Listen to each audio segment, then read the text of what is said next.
Saudara-saudara kekasih di dalam Tuhan Yesus, puji Tuhan, pada hari ini kita bisa ketemu lagi di dalam acara Renungan Harian GP Kris Pangkal Pinang. Sebelum kita bersama-sama merenungkan firman Tuhan ini, mari kita berdoa lebih dahulu, minta pertolongan Roh Kudus. Bapa kami yang ada di dalam surga, terima kasih Tuhan telah memimpin kami sehari lewat sehari, dan hari ini kami kembali boleh datang menghadap hadirat Tuhan. Kami akan bersama-sama merenungkan firman Tuhan. Kami mohon Roh Kudus membuka hati dan pikiran kami, biar firman Tuhan yang kami baca dan kami renungkan boleh bermanfaat bagi kami. Terima kasih Tuhan. Inilah permohonan kami, dalam nama Yesus kami berdoa. Amin. Saudara-saudara sekalian, saya mengajak kita membaca firman Tuhan yang terdapat di dalam Injil Markus pasal 4 ayat 35 sampai 41. Demikian firman Tuhan. Pada hari itu, waktu hari sudah petang, Yesus berkata kepada mereka, yaitu maksudnya kepada murid-muridnya, marilah kita bertolak ke seberang. Mereka meninggalkan orang banyak itu, lalu bertolak dan membawa Yesus beserta dengan mereka dalam perahu, di mana Yesus telah duduk, dan perahu-perahu lain juga menyertai dia. Lalu mengamuklah taufan yang sangat dahsyat, dan ombak menyembur masuk ke dalam perahu, sehingga perahu itu mulai penuh dengan air. Pada waktu itu Yesus sedang tidur di buritan di sebuah tilam. Maka murid-muridnya membangunkan dia dan berkata kepadanya, "Guru, engkau tidak peduli kalau kita binasa." Ia pun bangun, menghardik angin itu dan berkata kepada danau itu, "Diam, tenanglah." Lalu angin itu reda dan danau itu menjadi teduh sekali.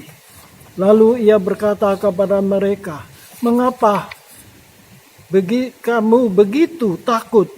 Mengapa kamu tidak percaya?" Mereka menjadi sangat takut dan berkata seorang kepada yang lain, "Siapa gerangan orang ini sehingga angin dan danau pun taat kepadanya?" Amin. Demikianlah pembacaan firman Tuhan. Ayat-ayat Alkitab yang sama mencatat peristiwa ini juga terdapat di Matius pasal 8, Lukas pasal 8. Saudara-saudara kekasih di dalam Tuhan Yesus, apa yang dialami oleh murid-murid Tuhan Yesus dalam peristiwa yang kita baca tadi dapat dikatakan sama seperti yang kita alami pada saat ini, yaitu pandemi virus corona. Mari kita belajar dari peristiwa yang kita baca tadi. Apa pelajaran bagi kita pada hari ini? Yang pertama, di dalam kehidupan kita di dunia ini pasti akan mengalami kesulitan atau penderitaan. Banyak orang mengira kalau dia menjadi pengikut Yesus, maka dia akan hidup di dalam ketenangan, tidak ada penderitaan, tidak ada kesulitan. Karena Tuhan akan meluputkan dia, Tuhan akan melindungi dia. Namun dari peristiwa yang kita baca tadi, kita melihat bahwa mereka itu murid-murid Tuhan masih mengalami kesulitan. Padahal Tuhan Yesuslah yang mengajak mereka menyeberang Danau Galilea itu. Mereka menuruti apa yang diperintahkan oleh Tuhan. Dan mereka membawa Tuhan Yesus beserta mereka di dalam perahu mereka. Tetapi nyatanya di tengah laut mereka mengalami angin ribut yang begitu nasihat.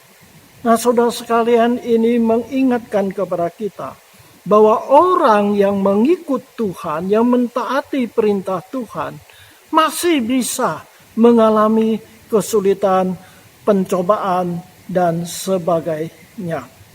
Nah, saudara sekalian, ayat Alkitab yang kita baca tadi beritahukan kepada kita bahwa angin ribut itu datang tiba-tiba. Berarti mereka tidak ada persiapan.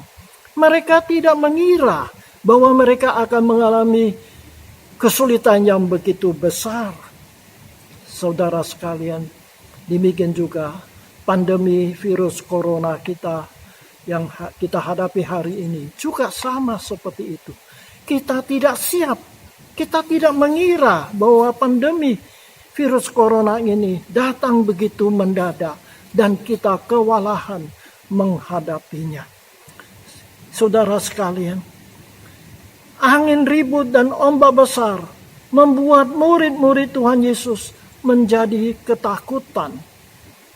Saudara, kita harus tahu bahwa murid-murid Tuhan Yesus itu adalah nelayan. Mereka sudah biasa ada di atau mereka hidup di sekelilingi danau Galilea itu. Mereka adalah nelayan. Mereka sudah biasa menghadapi angin ribut yang ada di danau itu. Tetapi kali ini angin ribut yang mereka hadapi luar biasa. Sehingga Alkitab mengatakan mereka menjadi ketakutan karena keadaannya sangat luar biasa. Bukankah peristiwa pandemi virus corona ini juga membuat kita seperti murid Tuhan Yesus pada waktu itu. Kita menjadi khawatir, bahkan kita menjadi takut. Karena pencobaan yang kita hadapi sangat-sangat luar biasa. Banyak saudara kita yang bisnisnya, usahanya sangat-sangat terpukul. Demikian juga banyak saudara kita yang mengalami kesulitan di dalam kehidupan mereka sehari-hari. Banyak yang kehilangan pekerjaan. Biaya hidup yang begitu berat yang harus ditanggung. Nah, saudara sekalian, keadaan sungguh membuat kita sangat-sangat prihatin. Oleh sebab itu, saudara sekalian, kita harus ingat bahwa kita sebagai pengikut Tuhan masih ada pencobaan-pencobaan yang harus kita alami. Janganlah kita mengira kalau kita sudah menjadi pengikut Yesus, maka semua kesulitan itu sudah hilang. Yang kedua yang dapat kita belajar dari peristiwa ini, ketika kita mengalami pencobaan-pencobaan, kita harus datang kepada Tuhan Yesus. Ketika murid-murid Tuhan Yesus mengalami angin ribut yang dahsyat itu, mula-mula mereka berusaha mengatasinya. Seperti tadi saya katakan, mereka itu adalah nelayan yang sudah biasa di sana. Mereka berusaha dengan pengalaman-pengalaman mereka. Tetapi saudara sekalian, kali ini angin ribut luar biasa, sehingga mereka tidak dapat mengatasinya. Pengalaman-pengalaman mereka tidak membantu mereka untuk mengatasi kesulitan-kesulitan yang mereka hadapi. Tetapi saudara sekalian, kita baca bagaimana mereka datang kepada Tuhan Yesus. Pada waktu itu Yesus dikatakan sedang tidur di buritan perahu itu. Mereka membangunkan Tuhan Yesus dan minta Tuhan menolong mereka. Saudara sekalian, demikian juga ketika kita menghadapi kesulitan-kesulitan seperti sekarang ini, apa yang harus kita lakukan? Datanglah kepada Tuhan, karena Dia adalah Tuhan yang Maha Kasih, Maha Penyayang. Dia juga adalah Tuhan yang Maha Kuasa. Ketika murid-murid Tuhan Yesus datang kepada Tuhan Yesus, dan Tuhan menolong mereka. Tuhan Yesus bangun menghardik angin itu, dan angin pun reda. Saudara sekalian, Tuhan kita adalah Tuhan yang Maha Kuasa. Dia dapat menolong kita. Saudara sekalian, apa yang kita alami sekarang ini sepertinya belum pernah dialami oleh umat manusia. Memang kita tahu berapa abad yang lalu ya di Eropa pernah terjadi penyakit cacar yang begitu mengerikan. Beribu-ribu orang meninggal dunia. Tetapi itu hanya sebatas di Eropa saja. Tidak menjalar ke seluruh dunia. Di dalam Alkitab pun pernah mencatat satu kali orang Israel mengalami penyakit sampar yang sangat mematikan. Karena pada waktu itu adalah zaman Raja Daud. Raja Daud ini ingin menunjukkan kehebatannya. Dia menjadi sombong lalu menyuruh panglimanya pergi menghitung jumlah orang-orang Israel. Nah, saudara sekalian, hal ini menimbulkan kemarahan Tuhan. Sehingga Tuhan menghukum mereka, yaitu dengan sakit sampar. Kita mencatat beritahukan kepada kita, ada 70.000 orang Israel yang mati karena penyakit sampar itu. Tetapi saudara sekalian, itu hanya terjadi di antara orang Israel. Hari ini kita mengalaminya bukan hanya di Indonesia, di bangka kita, tapi seluruh dunia. Penyakit yang sangat-sangat mengerikan. Oleh sebab itu, saudara sekalian, apa yang dapat kita lakukan? Memang kita berusaha mengikuti apa yang diperintahkan oleh pemerintah kita. Kita kerjasama. Namun satu hal bagi kita orang yang beriman kepada Tuhan, kita masih punya Tuhan yang Maha Kuasa, Yesus Kristus. Mari kita datang kepada Dia. Marilah kita setiap hari, jangan lupa kita berdoa, mohon pimpinan Tuhan, minta perlindungan Tuhan. Kita yakin Tuhan kita adalah yang Maha Kasih dan Maha Pemurah. Dia akan membantu kita, menolong kita melewati masa-masa yang sulit ini. Pelajaran yang ketiga adalah supaya kita dapat mengenal Yesus lebih mendalam lagi. Bahwa Dia adalah Tuhan yang Maha Kuasa. Tuhan Yesus sebelum peristiwa ini sudah banyak melakukan mujizat. Yaitu menyembuhkan orang sakit, mengusir setan dan sebagainya.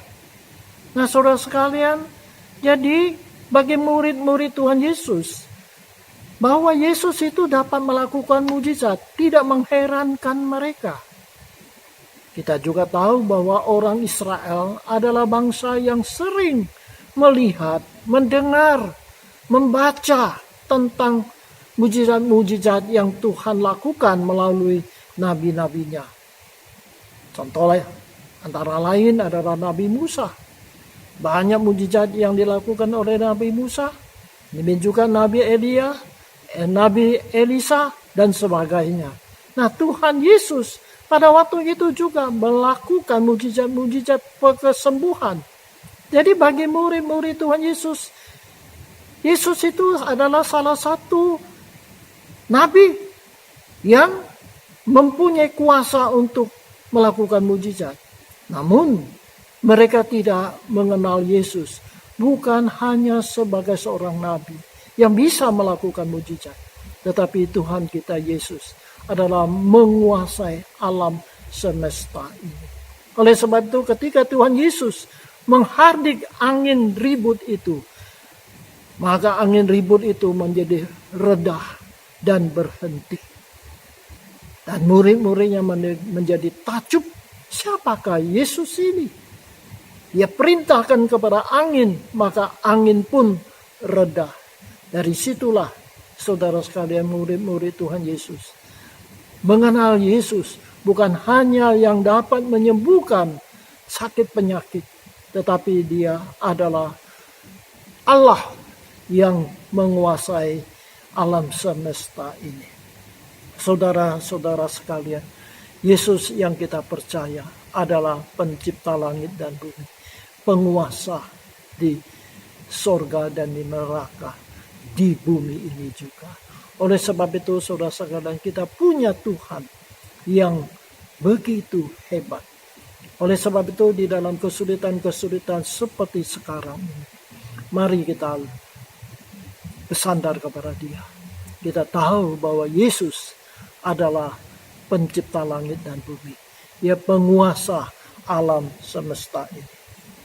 Saudara sekalian yang kekasih dalam Tuhan Yesus Kristus, peristiwa Tuhan Yesus meredakan angin ribut dan ombak di Galilea ini yang kita baca tadi, mengajarkan kepada kita 3 hal. Yang pertama, yaitu selama kita hidup di dunia ini, kita masih bisa mengalami hal-hal yang tidak menyenangkan atau ujian-ujian pencobaan. Sekalipun kita menuruti kehendaknya, sekalipun kita hidup di dalam kebenaran, tetapi kita masih bisa mengalami yang namanya kesulitan. Dalam Alkitab dapat kita baca contohnya adalah Nabi Ayub. Dia orang yang benar, tetapi kita tahu, kita baca dalam Alkitab, dia mengalami peristiwa yang sangat-sangat berat. Segala hartanya ludes, anaknya 10 orang meninggal, dan dia mengalami sakit dari ujung kaki sampai ke kepala. Dia seorang yang benar, tetapi kita tahu bahwa Tuhan akhirnya melepaskan dia. Satu orang lagi, yaitu Rasul Paulus. Ya, di dalam suratnya dia mengatakan dia merasa ada duri di dalam tubuhnya. Dan dia berkata, aku sudah 3 kali berdoa, minta Tuhan melepaskan, tetapi Tuhan tidak lepaskan. Nah, saudara sekalian, inilah contoh orang yang benar masih bisa mengalami kesulitan-kesulitan. Tetapi kita yakin Tuhan itu mengasihi kita. Yang kedua, ketika kita mengalami kesulitan, jangan kita putus asa. Jangan kita bersungut-sungut, tetapi mari kita datang kepada Tuhan. Karena Dia mengasihi kita. Dia akan menolong kita. Yesus, Tuhan kita yang Maha Kuasa. Yang ketiga, biarlah melalui ujian yang kita hadapi ini, kita lebih mengenal Yesus.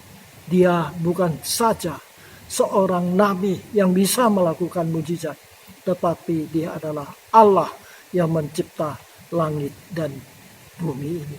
Saya yakin bahwa peristiwa ombak besar yang dialami oleh murid-murid Tuhan Yesus pada waktu itu adalah ulah daripada iblis.